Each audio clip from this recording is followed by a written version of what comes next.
দেশ ও প্রবাস থেকে যারা আমাদের এই ভিডিওটি দেখছেন তাদের প্রত্যেককেই জানাচ্ছি আন্তরিক শুভেচ্ছা ও ভালোবাসা।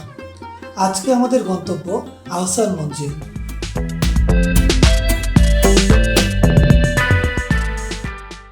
সবুজ গালিচা ঘেরা এই অসাধারণ প্রাসাদের অবস্থান বাংলাদেশের রাজধানী শহর ঢাকার বুড়িগঙ্গা নদীর তীরে ইসলামপুর কুমারটুলি এলাকায়। এটি পূর্বে ছিল ঢাকার নবাবদের আবাসিক প্রাসাদ ও জমিদারির সদর কাচারি। বর্তমানে এটি জাদুঘর হিসেবে ব্যবহৃত হচ্ছে। এর প্রতিষ্ঠাতা নবাব আব্দুল গনি, তিনি তার পুত্র খাজা আহসানুল্লাহ নামানুসারে এর নামকরণ করেন। অষ্টাদশ শতাব্দীর মাঝামাঝি সময় জামালপুর পরগনার জমিদার শেখ ইনায়েত উল্লাহ রংমহল নামে একটি প্রমোদ ভবন তৈরি করেন।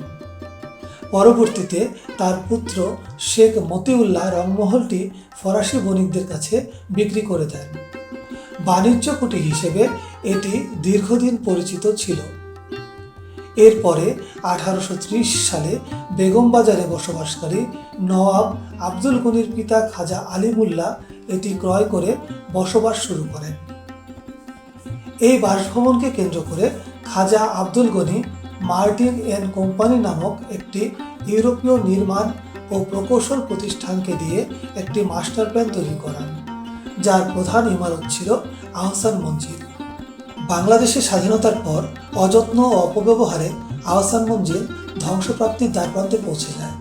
সেই অবস্থায় 1974 সালে ঢাকা নবাব পরিবারের উত্তরসূরিরা আহসান মঞ্জিল প্রাসাদ নিলামে বিক্রির পরিকল্পনা করেন। সরকারের ভূমি প্রশাসন মন্ত্রণালয়ের পক্ষে নিলাম বিক্রির প্রস্তাবটি চূড়ান্ত অনুমোদনের জন্য তৎকালীন প্রধানমন্ত্রী শেখ মুজিবের কাছে পেশ করা হয়।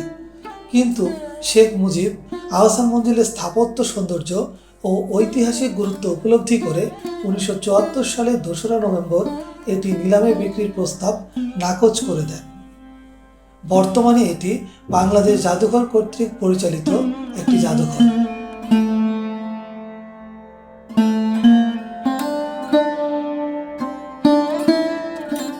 আহসান মঞ্জিল শনি থেকে বুধবার এবং শুক্রবার দর্শনার্থীদের জন্য খোলা থাকে। আহসান মঞ্জিল পরিদর্শনে 12 বছরের নিচে শিশুদের জন্য জনপ্রতি 20 টাকা, সাধারণ বাংলাদেশি নাগরিকদের 40 টাকা, সার্কভুক্ত দেশের জন্য 300 টাকা এবং অন্যান্য বিদেশি নাগরিকদের জন্য 500 টাকা করে টিকিটের দাম নেওয়া হয়। প্রতিবন্ধী দর্শকদের জন্য কোনো টিকিটের প্রয়োজন হয় না। আর আগে থেকে আবেদন করলে ছাত্রছাত্রীদের বিনামূল্যে জাদুঘর দেখার সুযোগ রয়েছে। আহসান মঞ্জিলের দক্ষিণ দিকে কুল ঘেঁষে বয়ে গেছে বুড়িগঙ্গা নদী। নদীর সৌন্দর্য উপভোগ করতে করতে কিছুক্ষণ হাঁটলেই দেখা মিলবে আদি ঢাকা শহরের একটি নদী বন্দর, যাকে ঘিরে 19 শতকে ব্যবসায়িক জনপদ গড়ে উঠেছিল, যা কিনা সদরঘাট নামে পরিচিত।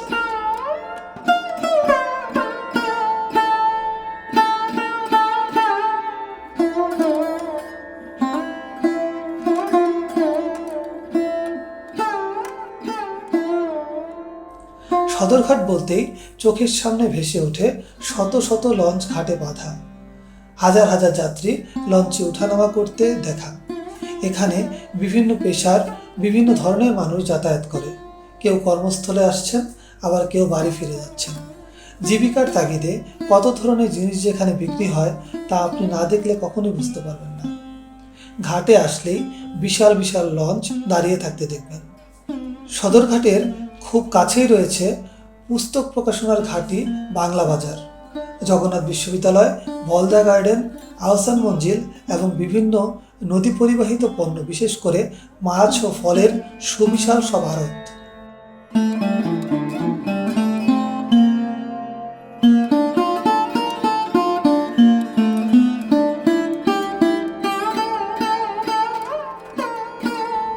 সারা দেশ, বিশেষ করে দক্ষিণাঞ্চলের সঙ্গে ঢাকা শহরের নদীকেন্দ্রিক যোগাযোগ ব্যবস্থার মূল কেন্দ্র এই সদরঘাট। অসংখ্য লঞ্চ ঘাটে ভিড় করে আছে। ডিঙ্গি নৌকাগুলো যাত্রী নিয়ে এপার ওপার করছে। কুলিদের শোরগোল সবকিছু মিলে সদরঘাট এমন একটি জায়গা যা কখনো নীরব থাকে না।